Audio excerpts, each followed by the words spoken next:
Welcome back to my YouTube channel सिवाई tuition classes. आज की इस क्लास में हम आपके साथ डिस्कस करेंगे एमाइंस। आपका एक चैप्टर होगा, इस देखेंगे केबीएस पीजीटी केमिस्ट्री का सिलेबस उठा के उसमें एक चैप्टर दिया होगा एमाइंस। उस चैप्टर का आज हम बहुत शार्ट में रिवीजन करेंगे और उसको कुछ इंपॉर्टेंट क्वेश्चन देखेंगे। अगर अभी तक आपने सारे प्रीवियस लेक्चर्स को वॉच नहीं किया है तो सभी लेक्चर्स का रिवीजन जरूर करें। अगर हम बात करें एमाइंस में, तो एमाइंस में सबसे पहले आप नोवेकाइन को याद करिएगा। नोवेकाइन जो होता है एक सिंथेटिक अमीनो होता है, कंपाउंड होता है, जिसका यूज आप एनेस्थेटिक में करते हैं। डेंटिसिटी में एनेस्थेटिक के रूप में इसका यूज करते हैं। अगला है बेनाड्रिल। बेनाड्रिल एक well known antihistaminic drug है, also contain tertiary amino group. इस बेनाड्रिल के पास क्या होता है, टर्सरी एमिनो ग्रुप होता है। अगला है क्वार्टरी अमोनियम साल्ट, इसका यूज करते हैं surfactants. Diazonium salt are intermediate in the preparation of variety aromatic compounds including dyes. अब हम देखते हैं एमाइंस का। एमाइंस की अगर हम बात करें तो ये सब डेरिवेटिव्स होते हैं अमोनिया का।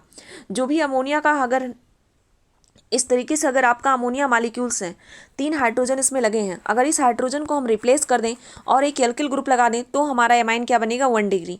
अगर इस हाइड्रोजन को हटा दें, दूसरा एल्किल ग्रुप लगा दें तो एमाइन हमारा क्या बन जाएगा, 2 डिग्री। और इस हाइड्रोजन को अगर रिप्लेस कर दें, कोई और एल्किल ग्रुप लगा दें तो एमाइन क्या बन जाएगा, 3 डिग्री। इस तरीके से आप कह सकते हैं जो अमोनिया का डेरिवेटिव्स होता है एमाइंस, इसके जितने नंबर ऑफ हाइड्रोजन को हटाएंगे, एल्किल ग्रुप लगाते जाएंगे तो आपको primary amine, secondary amine, tertiary amine मिलता जाएगा। यहाँ पे देखिए हमने सारे स्ट्रक्चर्स यहाँ पे बनाए हैं। 1 डिग्री है, 2 डिग्री है, 3 डिग्री है। ArNH2 का मतलब है एरोमेटिक एमाइन।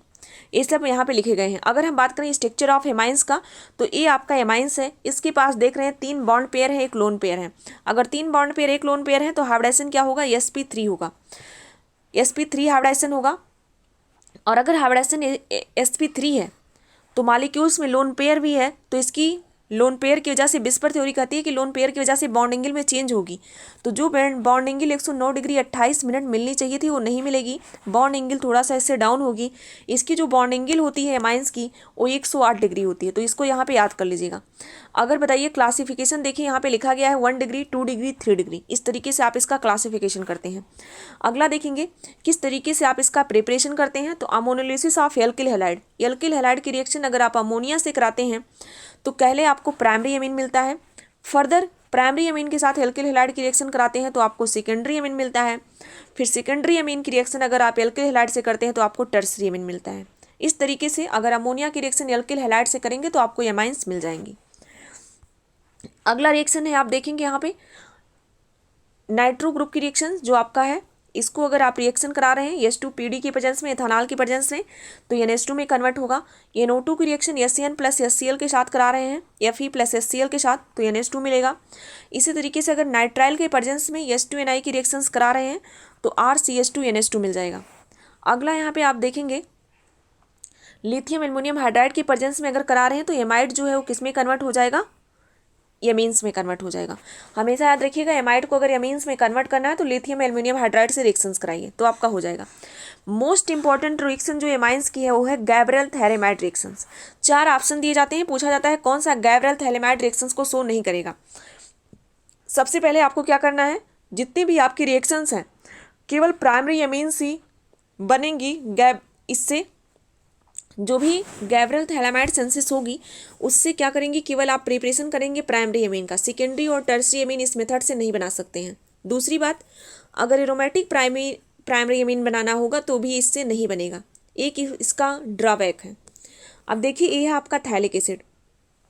इस थैलिक एसिड का अगर 2 मॉलिक्यूल्स अमोनिया से रिएक्शन करा दीजिए तो आपको क्या मिलेगा, थैलामाइड मिलेगा। और इस थैलामाइड से अगर आप अमोनिया निकाल दीजिए 1 मॉलिक्यूल्स तो आपको क्या मिलेगा, थैलीमाइड मिलेगा। तो इसका जो मेन सोर्स होता है इसको बनाने को, थैलीमाइड से आप इसको बना सकते हैं। तो थैलिक एसिड की रिएक्शन अमोनिया से कराएंगे तो क्या मिलेगा, थैलामाइड मिलेगा। और थैलामाइड से अगर आप अमोनिया निकाल देंगे तो थैलीमाइड मिल जाएगा। इस तरीके से यहाँ पे रिएक्शंस दी गई है। तो इस थैलीमाइड की रिएक्शन सोडियम हाइड्रोक्साइड अथवा पोटेशियम हाइड्रोक्साइड के साथ कराएंगे। फिर आप एक रिएजेंट यूज करेंगे RX। फर्दर क्या करेंगे, वाटर का प्रेजेंस रखेंगे तो आपको 1 डिग्री एमाइन मिलेगा। यही आपकी गैब्रियल थैलेमाइड सिंथेसिस है। आपके पास समय बहुत कम है, नहीं तो हम इसका क्या करते, आपको दिखाते किस तरीके से आप इसका मैकेनिज्म करते हैं। अगर हम बात करें फिजिकल प्रॉपर्टीज़ की, तो फिजिकल प्रॉपर्टीज़ की अगर हम बात करते हैं तो जितने भी लोअर एलिफैटिक एमीन्स होती हैं वो सब गैस होती हैं और उनका फिशी ऑर्डर होता है, यानी फिश के जैसे इनका ऑर्डर होती है। प्राइमरी एमीन्स विथ 3 और मोर कार्बन लिक्विड, जितने भी प्राइमरी एमीन्स होती हैं सबके सब लिक्विड होती हैं, और हायर जितनी एमीन्स होती हैं सबके सब सॉलिड्स होती हैं। अगला पॉइंट देखेंगे, aniline and other alkyl amine colourless. जो एनिलीन है और अदर एल्किन एमीन्स होती हैं वो सब की सब क्या होती हैं, कलरलेस होती हैं, but get coloured on storage due to atmospheric oxygen. Lower aliphatic amines जो होती हैं वो सॉल्युबल इन वाटर होती हैं, क्योंकि वो वाटर के साथ क्या कर लेती हैं, हाइड्रोजन बॉन्डिंग बना लेती हैं। तो ये सारे पॉइंट आपके एग्जाम्स के लिए बहुत इंपॉर्टेंट है, हर एक लाइन आपके एग्जाम्स में पूछी जा सकती है। तो जितने भी लोअर एलिफैटिक एमीन्स हैं सब के सब क्या होंगे, वाटर में आपके सॉल्युबल होंगे। जैसे जैसे आपके number of molar mass amines की बढ़ती जाएगी वैसे वैसे सॉल्युबिलिटी भी क्या होती जाएगी, डिक्रीज हो जाती जाएगी। जितने भी हायर सेमीन्स होते हैं वो सारे के सारे हायर सेमीन वाटर में इनसॉल्युबल होते हैं। जितने भी आपके हायर सेमीन हैं सब के सब वाटर में क्या होते हैं, इनसॉल्युबल होते हैं। अगर हम बात करें order of boiling point of amines, simple अगर वो एमीन्स की बॉइलिंग पॉइंट की बात करें तो प्राइमरी का बॉइलिंग पॉइंट सबसे ज़्यादा होता है, देन सेकेंडरी, देन टर्सरी। अगला पॉइंट देखेंगे, larger the value of K B smaller the value of P K B stronger is the base. जितनी ज़्यादा के बी की वैल्यू होगी उतना ज़्यादा बेस क्या होगा, स्ट्रांग होगा। अगला पॉइंट देखेंगे, एलिफैटिक एमीन्स जो होती हैं वो स्ट्रॉन्गर बेस होती हैं than the ammonia due to plus I effect of alkyl group. तो कभी आपसे पूछ लिया RnH2 है और अमोनिया है, कौन सा स्ट्रॉन्गर बेस होगा, तो हमेशा याद रखिएगा जो एलिफैटिक अमीन होगा वो क्या होगा, ज़्यादा बेटर बेस होगा, क्योंकि इसके पास क्या लगा है, इलेक्ट्रॉन रिलीजिंग ग्रुप लगा हुआ है जो कि नाइट्रोजन पे इलेक्ट्रॉन डेंसिटी को इंक्रीज करेगा। अगला पॉइंट याद रखिएगा, aromatic amines are weaker base than ammonia. अगर बात करें एरोमेटिक एमीन्स की तो बीकर बेस होगा, क्योंकि उसका जो लोन पेयर्स होगा, जो इलेक्ट्रॉन्स होंगे वो रेजोनेंस में इन्वॉल्व होंगे, आप उसको आसानी से डोनेट नहीं कर पाएंगे due to electron withdrawing nature of the aryl group. अगला पॉइंट है, basic character of amines depend on the ease of formation of cation. जो एमाइंस का बेसिक करेक्टर है वो डिपेंड करता है कि कितना अच्छा वो कैटायन बना रहा है by accepting a proton from the acid. The most stable the cation is relative to the amines more basic in nature. जितना अच्छा आपका कैटायंस होगा उतना ज़्यादा आपका बेसिसिटी होगी। Alkyl amines are stronger base than ammonia.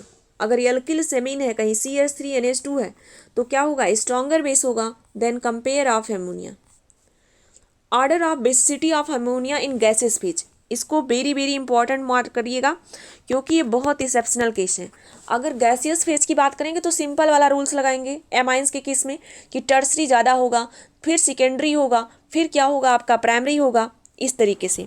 लेकिन अगर इक्वस फेज में वही पूछा जाए, इक्वस फेज में पूछा जाए तो यही थोड़ा सा ऑर्डर उलट जाएगा। किसका ज़्यादा हो जाएगा, सेकेंडरी का ज़्यादा होगा, फिर आपका टर्सरी का ज़्यादा होगा। पहले इक्वस फेज में अगर हम बात कर रहे हैं तो सेकेंडरी का ज़्यादा होगा, फिर टर्सरी का होगा, फिर क्या होगा, प्राइमरी का होगा, फिर अमोनिया का होगा। लेकिन यहाँ पे दूसरा ऑर्डर दिया है, इसको आप कैसे लिखेंगे, हाँ देखिए यहाँ पे भी यही ऑर्डर दिया है CH3 के साथ, तो CH3 का ज़्यादा होगा, फिर CH3NH2 का होगा, फिर CH3N का होगा, फिर NH3 का होगा। यहाँ पे कुछ और क्वेश्चन दिए गए हैं जिसमें पूछा है बेसिसिटी किसकी ज़्यादा होगी, तो याद रखिएगा C2H5। ये सारे ऑर्डर आप एकदम याद कर लीजिए, बहुत बहुत इंपॉर्टेंट है। C5H5N2 NH3 C6H5NH2 इसका सबसे ज़्यादा होगा। अगला देखेंगे कार्बेल अमीन रिएक्शन। कार्बेल एमीन रिएक्शन क्या होती है, इसमें अगर बात करें तो सेकेंडरी और tertiary amine this not show this reactions. जो सेकेंडरी और टर्सरी एमीन होती हैं वो इस रिएक्शंस को नहीं देती हैं। This reaction also known as carbylamine reaction or isocyanide test and used as a test of primary amines. तो कार्बेल एमीन जो रिएक्शंस होती है उसका यूज करते हैं प्राइमरी एमीन का टेस्ट करने के लिए। क्या करते हैं इसमें, आप प्राइमरी एमीन्स लेते हैं, CHCl3 लेते हैं और 3KOH लेते हैं। Primary amine chloroform potassium hydroxide को हीट करते हैं और कोई भी एल्किल आइसोसाइनेट बनता है। क्या बनता है, एल्किल आइसोसाइनेट बनता है, 3KCl निकल जाता है और H2O बनता है। अगला है reaction with aryl sulphonyl chloride. Benzene sulphonyl chloride C6H5SO2Cl2। अब इसकी जगह पे पैराटोलुइन सल्फोनिक एसिड भी कभी कभी ले रहे हैं, सल्फोनिल क्लोराइड भी ले रहे हैं। Which is also known as the Hinsberg reagent. तो बेंजीन सल्फोनिल क्लोराइड जो होता है इसे हिंसबर्ग रिजेंट भी कहते हैं। React with primary and secondary amine to form sulphonamide. इसको जब प्राइमरी अथवा सेकेंडरी अमीन से रिएक्शन कराते हैं तो क्या करता है, सल्फोनामाइड बना लेता है। तो बेंजीन सल्फोनिल क्लोराइड का रिएक्शन याद करिएगा, C6H5SO2Cl। जब रिएक्शन प्राइमरी अमीन से कराएंगे तो क्या करेगा, 20 से 80L निकाल लेगा और जो प्रोडक्ट बनेगा उसके पास एस्टिक हाइड्रोजन होगा, इसीलिए सॉल्युबल इन एल्कली होगा। सेकेंडरी अमीन से के साथ कराएंगे तो कोई भी एस्टिक हाइड्रोजन नहीं रहेगा, इसीलिए वाटर में क्या होगा, इनसॉल्युबल होगा। और टर्सरी अमीन इस रिएक्शंस को नहीं देगा। और भी क्वेश्चन यहाँ पे मैंने लिया है बेसिसिटी से रिलेटेड। तो यहाँ पे देखिए आर्डर अरेंज करना, इसको देख लीजिए किस तरीके से है, बहुत ज़्यादा यहाँ पे वेरिएशंस होती हैं। और C6H5 जो NH2 है इसका सबसे कम होगा बेसिसिटी, इसको याद रखिएगा। तो ये आर्डर आप बेसिसिटी है, बहुत बहुत इंपॉर्टेंट है, वेरी वेरी इंपॉर्टेंट है आपके एग्जाम्स के लिए।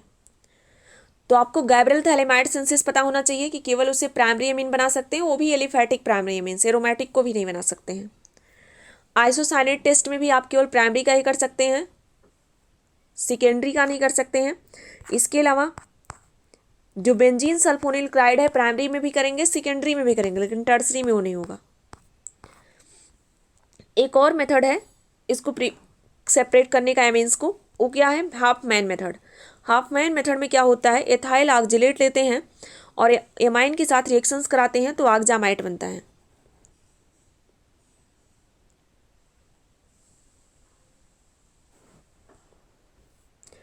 इसी तरीके से जब सेकेंडरी एमाइन की रिएक्शन एथाइल ऑक्जेलेट से कराते हैं और सेकेंडरी एमाइन लेते हैं तो उस कंडीशन में क्या होता है, ऑक्जेमिक एस्टर बनता है, लिक्विड बनता है।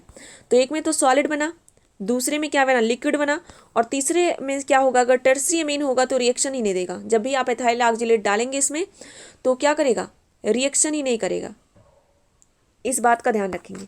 अब यहाँ पे कुछ इंपॉर्टेंट क्वेश्चन दिया गया है, the hybridisation of nitrogen in and amine. तो मैंने अभी क्या कहा कि हाइब्रिडाइजेशन sp3 होगा। Which of the following is secondary amine. तो यहाँ पे देखिए ये वाला एमीन जो होगा वो क्या होगा, सेकेंडरी अमीन होगा।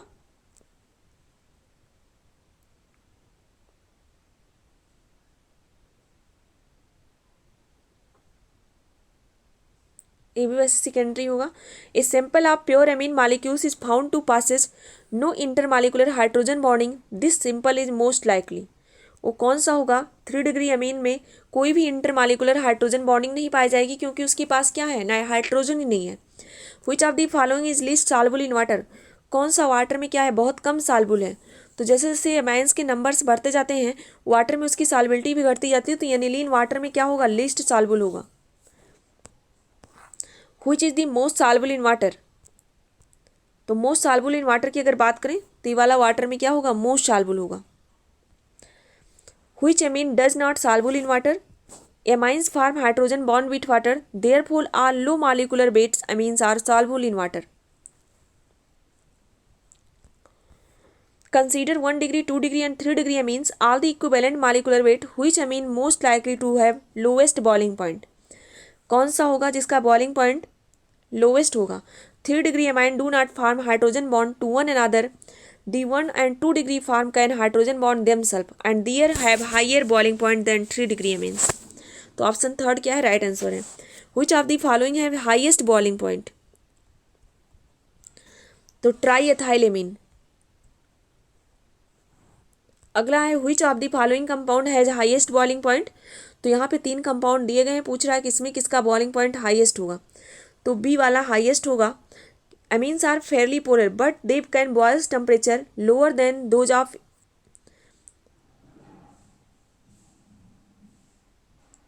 alcohols, similar chain length and structures.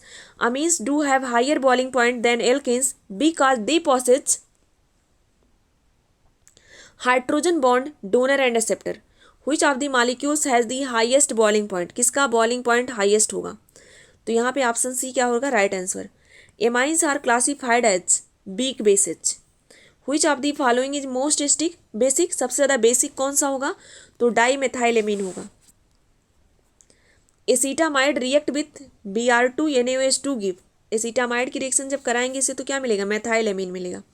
Acetonitrile undergoes reduction with AlH4 to form ethylamine. Reduction of an amine will give amine.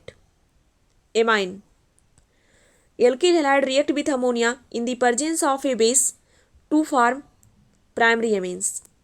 The major product of the following reaction is 3-degree amines. Aliphatic amine react with cold nitric acid to form alcohols. Which type of amine produce N2 when treated with HONO? तो primary बनेगा. Methylamine react with nitric acid to form methanol. Which of the following compound react with nitrous acid to form an alcohol? तो ये क्या होगा? Option first. Which of the following amine react with nitrous acid to form नाइट्रोसामीन? तो option इसका क्या होगा? सी होगा, डाईएथाइलेमीन. Which of the following does not react with acyl chloride to form amines? तो क्या होगा? 3-degree amine. हिंसबर्ग रिजेंट्स क्या होता है? तो हिंसबर्ग रिजेंट के लिए हमने बताया था या तो बेंजीन सल्फोनिक एसिड है Hinsberg reagent. Which of the following compound will dissolve in aqueous NaOH after undergo reaction to Hinsberg reaction? तो ये कौन सी अमीन थी? प्राइमरी अमीन्स थी. ऑप्शन फर्स्ट होगा. Which of the following compound does not react with acetyl chloride? तो trimethylamine. A primary amine can be identify by using CH-Cl3KOH. यानी कौन सा टेस्ट इसके साथ आप कर रहे थे? Carbylamine test, carbylamine test, carbylamine test given by primary amines. ये सारे इंपॉर्टेंट क्वेश्चन थे एमीन्स चैप्टर को, जिसको मैंने बहुत ही शार्ट में कराया है. आप यहाँ से क्या करेंगे, एक बार जरूर देखेंगे किस तरीके से आप इसका प्रिपरेशन करेंगे एमीन्स का. गैब्रियल थैलेमाइड से आपका हिंसबर्ग रिजेंट क्या होता है, हाफमैन मेथड्स क्या होता है, प्रिपरेशन की भी कुछ मेथड दिए हैं. और यहाँ पे जो ऑर्डर मैंने बॉइलिंग पॉइंट का बताया है, प्राइमरी का ज़्यादा होगा, फिर सेकेंडरी का, फिर टर्सरी का. उसके बाद मैंने कहा है कि एरोमेटिक एमीन्स वीकर बेस होंगे, देन एमोनिया. एलिफैटिक एमीन्स जो होंगे वो क्या होंगे? स्ट्रांगर बेस होंगे, देन एमीनिया.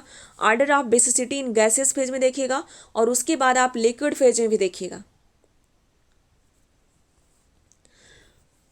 इसके अलावा और भी कुछ मॉलिक्यूल्स के हमने कार्बेलेमीन टेस्ट बताए हैं, बेंजीन सल्फोनिल क्लोराइड से रिएक्शंस बताया गया है. कुछ क्वेश्चंस यहाँ पे गिवन है, इस सारे क्वेश्चंस को आप जरूर देखिएगा. Thanks for watching all of you to join us our session. Thank you.